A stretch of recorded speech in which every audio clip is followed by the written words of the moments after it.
This video is not going to be like my regular ones. This is not a funny video, and the topics that I'm going to be covering in this video are quite sensitive. So trigger warning, it includes topic like sexual harassment. So if it's a little too much for you, it's okay. You don't have to watch this video. Take a step back and relax. So this happened to me last year in August. And why am I talking about this right now? Because at that time I didn't have access to this YouTube channel and I didn't have any platform to talk about this freely. I did post a story talking about this on my Instagram, but again, my Instagram is private, so like only my friends and my close ones know about this. But I want to spread awareness about this topic because I know a lot of people would relate to me regarding this topic. So let's go back to August of 2024. A lot was happening in that month. You might be aware of the Kolkata case of a female doctor. It was such a hard time for every woman in this country, and the worst part is that there was no clear justice being served till now, till this date. So it was such a hard time for everyone, including me. I was studying to get into medical school, and hearing that news just made me so scared that even doctors are not safe in their own workplace. Doctors who save our lives, they are not safe from these predators. That just played with my mindset a lot, and I kept on thinking that what is the purpose of becoming a doctor in this country who does not respect women in any field. That was such a dark time for the whole nation, especially women. So one day, me and my friend, who I'm not going to name for privacy reasons, we were coming back from our coaching at around 8 p.m. and we were in our uniforms.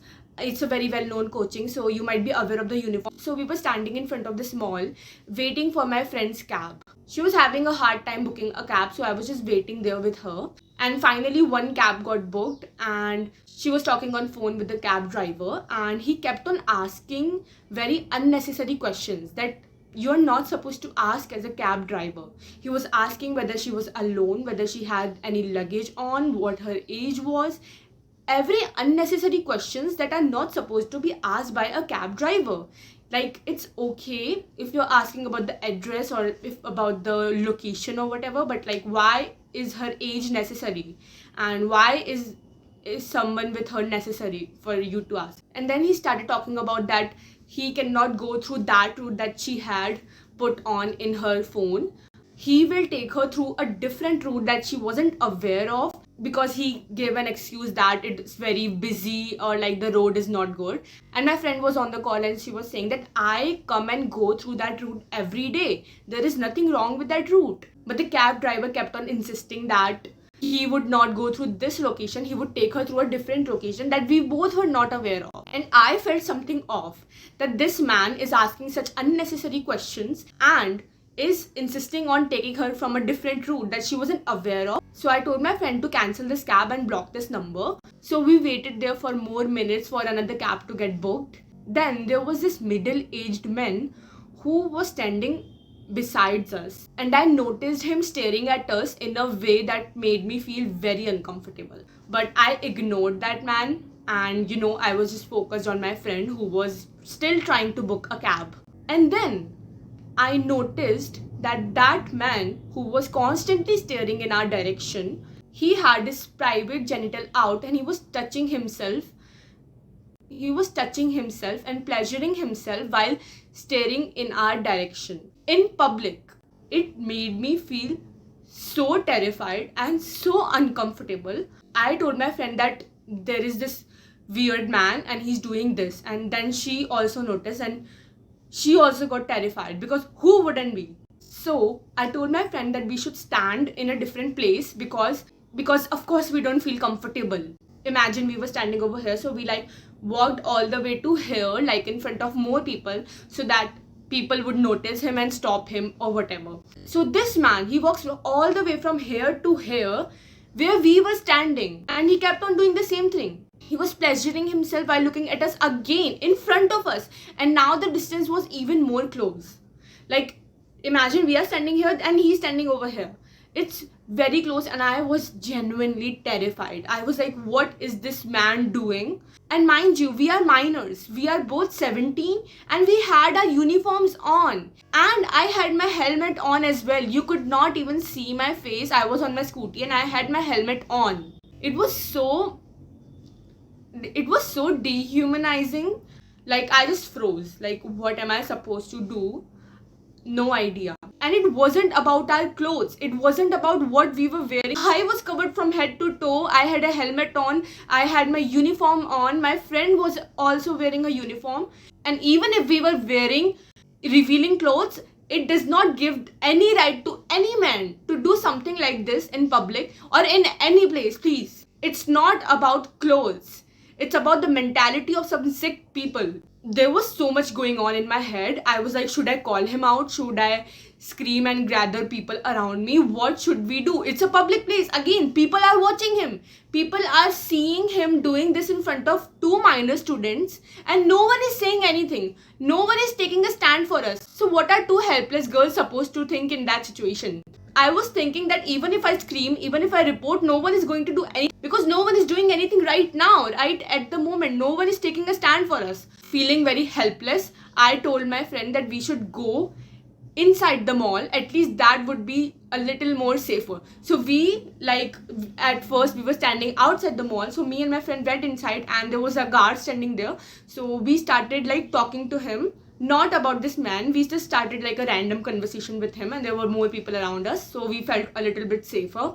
So that man got an idea. He must have thought that we were complaining or reporting about him, so he went away.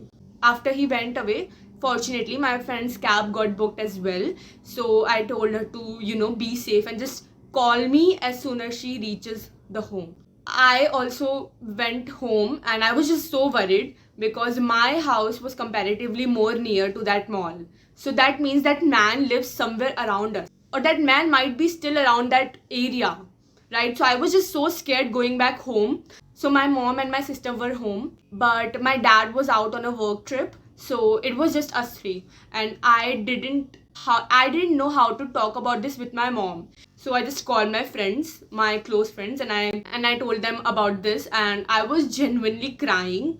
I was literally crying, and I'm like, I feel so uncomfortable, I feel so sad, I feel so used.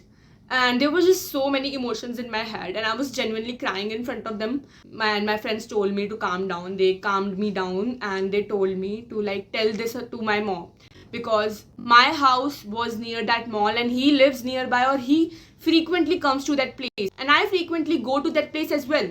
So I should inform my mom beforehand. So I did. I told my mom about all this, and I was scared that what if my mom does not allow me to go outside after this, because it's not safe. I live in a city which is comparatively very, very safe for women, and I've been living here for years now. So, like, something like that happened to me for the first time ever. It's just so sad that I had to think about that what if my parents don't allow me to go outside from now on, because what happened to me because of another man, that I have to face consequences of staying at home and not going outside. But I had to tell my mom. My mom is an educated lady. She knows about these things and she knows about how things like that work, and it's not my fault at all. I was just coming from coaching. My mom calmed me down. She told me that if something like that ever happens to you, ever, I will be the first person you tell me to. Guys, please do not keep things like this to yourself. Tell this to everyone around you. Tell this to your parents, to your adults. Just let everyone know, because you don't know what can happen in the future or what is coming for you. You never know. And at times like this, you need support of other people. After 2-3 hours, I was still very anxious. I was still, shaking at that thought. So I put an Instagram story about talking about my experience, and I posted it. A lot of people showed me their support. A lot of people showed like empathy about this situation and told me like things like that happened to them as well. So I was really, really grateful that people are with me. And some people were asking about why didn't I record them, why didn't I report him, why didn't I just go up and like call him out. I just want to tell them that it's not that easy. You might think that in a situation like this you can do this, you can do that, but it's not the case. At that point, my concern was not how I should report him. My concern was how we can stay safe from that man. And yes, I should have recorded him. Yes, I should have reported him. But please take into consideration that so much was going on inside my head. What if this man follows me to my home? That's why I did not want to report him without the support of my parents, without the support of an adult. I didn't want to do that. I didn't want to take any risk for me or my friend. I just wanted to go home safely and securely, and I wanted to make sure my friend also gets home safely and securely. But there were some people, or should I say some boys, in my DM who were telling me that he practically did not touch you guys, so it's not exactly sexual harassment. For those boys, I would like to say, how can someone be this illiterate and uneducated? Any sexual act that makes other person feel uncomfortable, it doesn't have to be touching or anything. It can be anything. It is sexual harassment. And given the fact that we were both minors and we were in a student uniform, it makes it even worse. And also, when we changed our places, our direction, he followed us. That's predatory. It's sexual harassment, public indecency, and predatory actions. But all you are talking about is how this is not sexual harassment because he did not practically touch us.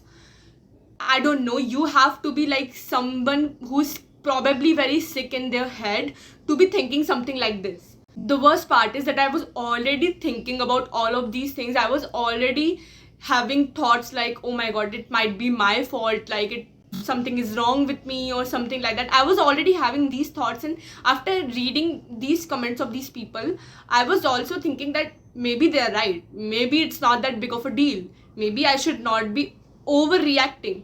First of all, any kind of reaction to this situation is not overreaction. It's a valid reaction. I'm not making this video to gain sympathy from anyone. I did not post that story to gain sympathy from anyone. I just wanted to share my experience about how it made me feel so very uncomfortable and just spread awareness about this. Because trust me, when something like this happens to a girl, a woman, or anyone, it can happen to a man as well. It's so wrong. So it just made me feel very sad that people like that exist, that people still think that it's not sexual harassment or she's overreacting, she's trying to do this for sympathy. Also, the rape cases that were coming out in that Soul month, the Kolkata case, and so many other rape cases were coming out, and it was Independence Day and people were celebrating independence of some kind. I don't know what kind of independence we were celebrating. There is no independence if young minor girls are not feeling safe going outside of their home or even coming from their school or their institutes. If we are not feeling safe, how is this independence? If women are not feeling safe in their own workplace, how is this independence? I don't get it. So it was just making me feel so angry. So much was happening, and this happened to me, my friend as well. I was shattered. I was really shattered. And you know what? After that happened to me, I was not able to look at men, to look at boys the same for 1 month straight. I just didn't feel safe going outside of my home for a month straight after. And my case wasn't even big for some people, right? It wasn't even big. Still, I was feeling so uneasy and unsafe in my own city. Imagine the women who had to go through so much worse than this. I do not wish that upon anyone, man, women, anyone. So that is all for this video that I wanted to talk about.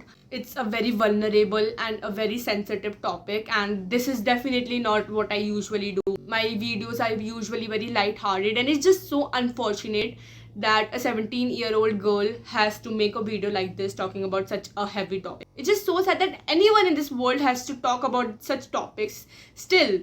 Like in 2025, it's not over yet. It's not. More power to everyone out there who are suffering through this or who might have suffered through this. You are not alone. You might feel like there is no one in your support, and people might victim blame you because they have done that a lot with other women and other victims. But please, there are people who genuinely care and who would stand for you. I wish you all the best, and that is it for today's video.